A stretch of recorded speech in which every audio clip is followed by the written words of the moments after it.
Welcome back, everyone. Pour yourself a tea and grab some biscuits to enjoy while I show you around London. Our first stop is St. Paul's Cathedral. Look at that stonework. I would love some of these carved baby angels on my house. This Anglican cathedral is on the Ludgate Hill at the highest point of the city of London. For all my video game enthusiasts, yes, this would be the best sniping point if this was a map in Fortnite. The most renowned exterior feature is the dome, which rises 365 feet. The dome is described by Sir Bannister Fletcher as probably the finest in Europe, by Helen Gardner as majestic, and by some Google reviewer as too heavily guarded. They wouldn't let me base jump from it. My family and I just make up a fraction of the 1.7 million people that visit this landmark every year. Pretty soon, I'll be able to say that my YouTube channel and St. Paul's Cathedral have the same amount of visitors every year. I need your help with that. There are too many monuments here to show you in one video because there are over 300. Maybe I should make a video showing each one and try to break the record for longest YouTube video ever. Time to say bye to St. Paul and make our way to Trafalgar Square. Trafalgar Square was constructed between the 1820s and 40s on the site of the former King's Mews. Nowadays, it's the site of tourists and many passing DoorDash and Uber Eats drivers. Traditions associated with Trafalgar Square include political rallies, caroling during the holidays, and Srikrishna video tours. It doesn't really say that on their website yet, but it will. This giant sandstone column is called Nelson's Column and honors Horatio Nelson and English naval heroes. I hope Horatio wasn't afraid of heights because that would be super uncool to put him 169 feet up in the air. The monument is guarded at the bottom by four splendidly formidable lions.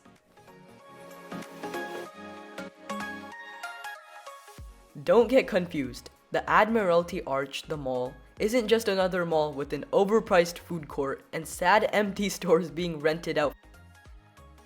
Horse Guards is the building with a clock tower over an archway and remains the official entrance to St. James and Buckingham Palace.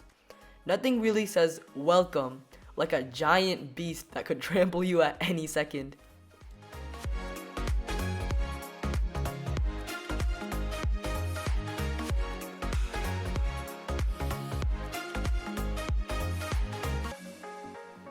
Do you really think this guy said to himself, "When I grow up, I want to wear a helmet hat that covers 85% of my vision and sit on a horse all day long"?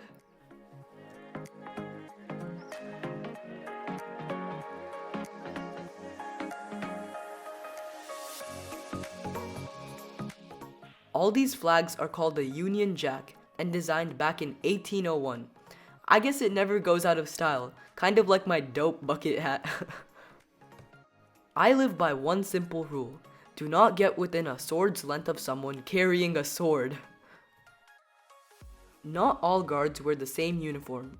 The lifeguards wear red tunics with white plumes, while the blues and royals wear blue tunics and have red plumes to their helmets. If I didn't know any better, it kinda sounds like these UK guards are stealing American colors. In just a couple of seconds, you're going to watch the changing of the guard. It's an elaborate show that marks the moment when the soldiers currently on duty exchange places with the new guard. It's kind of like when I announce loudly that I'm doing my chores so my efforts don't go unnoticed. When the new guard arrives, the trumpeters of both the old and new guard sound a royal salute. Someone told me that Louis Armstrong came up with this trumpet solo, but another guy screamed "fake blues," so I don't know what to think.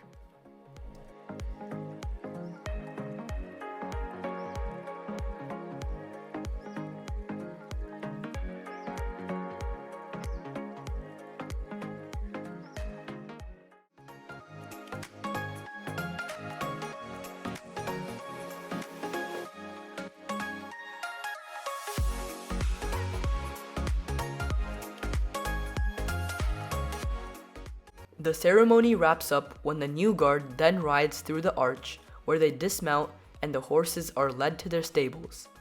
I guess the horses don't meet up after for happy hour. Get it? Scotland Yard is the headquarters of the Metropolitan Police. They won the Guinness World Record recently for having the fanciest police buildings in the world. It's way cooler than our boring American brick buildings. Scotland Yard was also featured in the stories of Sherlock Holmes. Thanks to my bucket hat, I was confused for Sherlock Holmes multiple times. And I think I agreed to solve a couple mysteries. I should probably check on that. Congratulations! You've arrived to the Houses of Parliament and Big Ben portion of the video. Leave a comment below of your favorite joke up to this point. Feel free to comment all of them. Inside Big Ben is an oak-paneled prison room, which can only be accessed from the House of Commons. The Commons chamber at the House of Parliament was burned out in one of the numerous air raids that targeted London during World War II, but it was restored and reopened in 1950. Wait, so if something gets burned, it gets replaced by a newer edition? I think I just figured out how to restore my Xbox. The HM Treasury Building looks like something out of a Batman graphic novel. Thanks for joining me on this London sightseeing tour. Bye!